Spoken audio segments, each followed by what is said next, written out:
Hey everyone, I'm in London. That's St Paul's, which is important to Londoners, basically because of its remarkable survival during the Blitz. You don't want to be in a position when the Germans start bombing you, I'll tell you that. But thankfully, those are all long times past. And actually, St Paul's is very important to me because my son was christened there, which is a long story that I'm not going to tell you. But he was actually christened in this magnificent beast of a church. So, interesting day today. Obviously, I'm in the city of London, and I will say, oh, there it is. I will say that, without really asking for meetings, what was notable is that we picked up, 6, 7, 8 meetings here in London amongst oil investors, which I can tell you 2 or 3 years ago didn't happen. Nobody was interested in oil, nobody wanted to invest, and now you're finding that there's an uptake. Just had a meeting with $1 billion long-only natural resource fund and the dreaded pickleball, which they say will be the death of tennis. We'll see how that goes.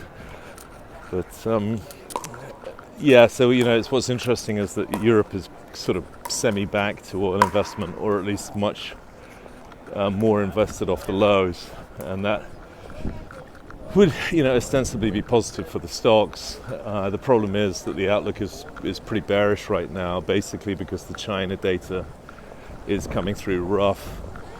China may be building inventory, but at the demand level it looks bad, and that's not good for oil, because if China sneezes, oil prices catch a cold, and it seems like China might be catching a cold at the moment based on industrial diesel demand, which looks terrible.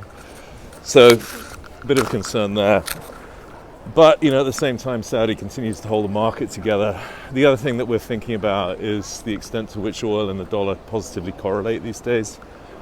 And so you're in a situation where you wonder whether or not the weakening dollar, goodness knows where the dollar's going to go, but will the weakening dollar be bearish for oil?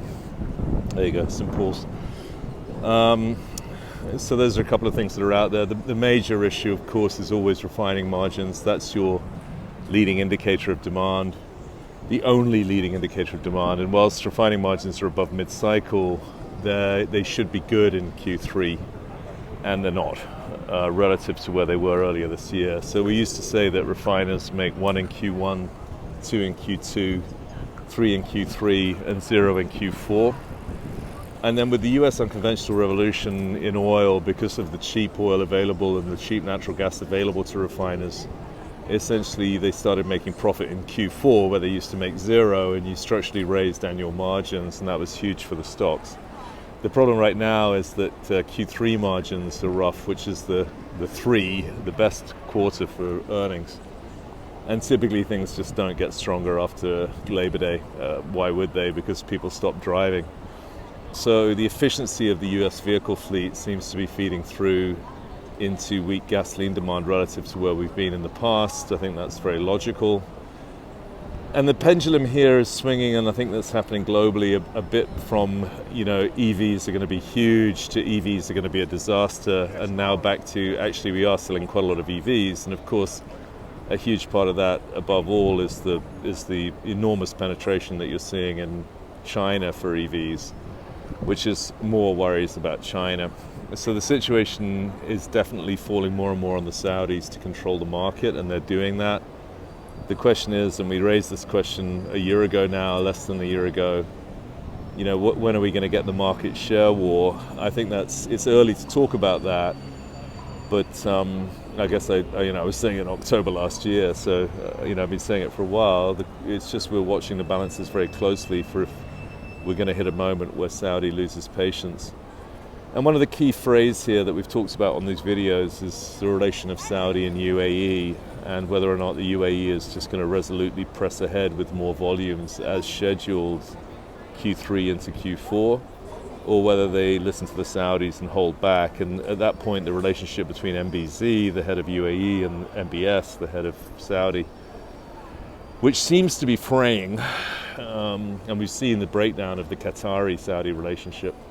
We'll see how that whole construct holds together, but we definitely need the Saudis to keep holding the market together here because the demand side is looking pretty weak.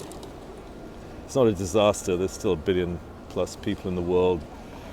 Incrementally every 10 years or something crazy, or 100 million people take a plane for the first time every year, or Canada population grew 1 million last year, which it's people basically from developing world countries where they use a barrel a head per year moving to an 18 barrel a head per year market. There's plenty of demographic reasons in the grand scheme of things to be bullish on long-term oil demand. But once China goes into the wobble and or rollover, really the major bull driver of oil of the past 20 years, which has been Chinese demand growth, is definitely wobbling in a big way, and that's a concern. On the supply side, as I said, it's all about Saudi maintaining supply cuts. And equally, you're looking at a situation where if Trump wins, we've talked about this, there could be, on the one hand, major sanctions against Iran, or at least Trump will tell China to stop buying Iranian oil, and I think they probably will if he says so. That would be, cementing the Trump-Saudi friendship, because obviously that would be very helpful to the Saudis to take 1 million barrels a day of Iranian exports off the market. But on the other hand, you may see a situation where he forces peace in Ukraine, which he says he will do, which presumably would be that he cuts funding to Zelensky unless he agrees to a ceasefire or some sort of agreement with Putin. And he said he'll do that. Now, of course, he's got to win the election first, and we've got this huge plot twist going on, so we'll see. But at the moment, it looks like a weird situation where net Russia peace versus Iranian sanctions versus nothing happening. If the Democrats win, Trump could be a kind of an inflation pop trade on winning if he wins. And then the traditional Republican sell-off that we saw during Trump's first term, when the oils performed very badly after about 2 days of his presidency. In fact, they performed appallingly, but we did go into COVID. So, tough one. And, I think if the Democrats win, generally speaking, we won't see a whole lot happening against Iran. We presumably won't see a lot of trouble with China. But really, at this stage, we don't know what the policy is going to shake out. And that makes it hard to make a call on what the Democrats' impact on oil will be. But traditionally, just from an upside-down point of view, Democrats are more bullish for oil stocks than Republicans. I don't really have a view at this stage. The numbers I have off the top of my head are that Reagan got a 22% pop in his popularity when he had an assassination attempt against him, and Trump got a 2% pop. But of course, the polls are also extremely dodgy now because nobody really cares about polls, much less seriously participates. And by the way, nobody's ever asked me what I think. I did have a situation where the Census Bureau was actually asking me how many hours I worked for a while. I had to do this series of interviews, which I took very seriously. The funny thing about it was that they thought that if I travel, I was working. And so, because I travel a lot, I blew up the numbers in terms of how many hours I was working a week. And you guessed it, I'm in London.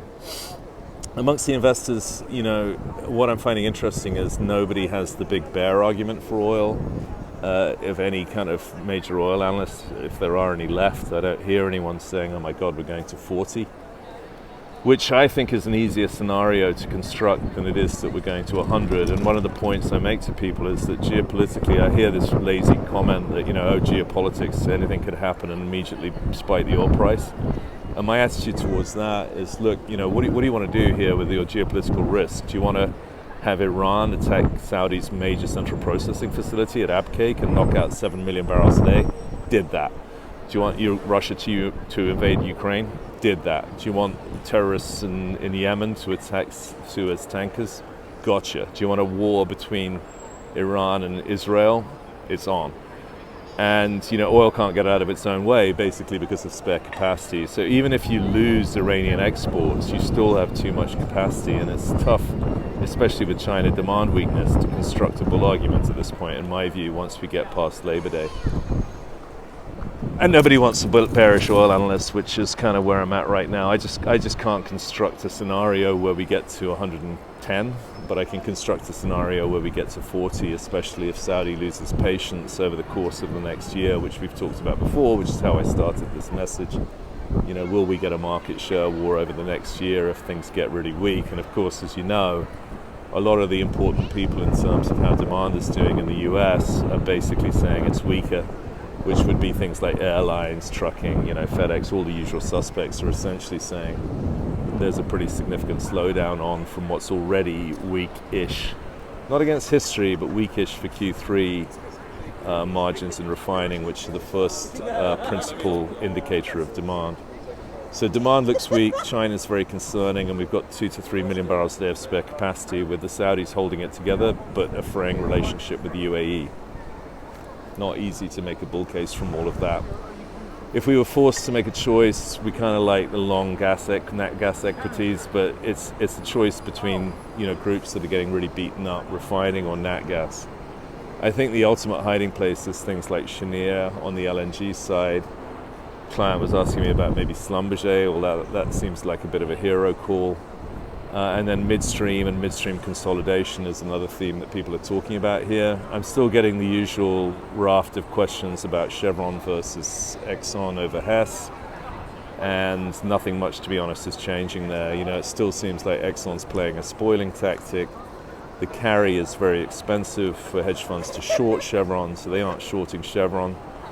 If you think about Chevron, I like it into a Trump win. If Trump wins, you should see a massive overhang of Kazakhstan risk come off Chevron. You could also potentially see an easier environment for them depending on where we are in terms of the FTC, but it looks like Chevron are guiding that they're going to update FTC guidance and timing plus arbitration guidance and timing on their 3Q results, which have been pushed into very early August, so a week later than I anticipated. But it'll be interesting to see if Chevron, for example, would be in a situation where, because it's got a lot more oil leverage than Exxon, and Exxon has a lot more refining and chemicals. Refining is weak relative to its recent history. Chemicals are just awful. Upstream is going to be held together by Saudi, and presumably, we don't really know, but UAE is not going to kick the table over. It's just going to try and get more oil into the market over the next year.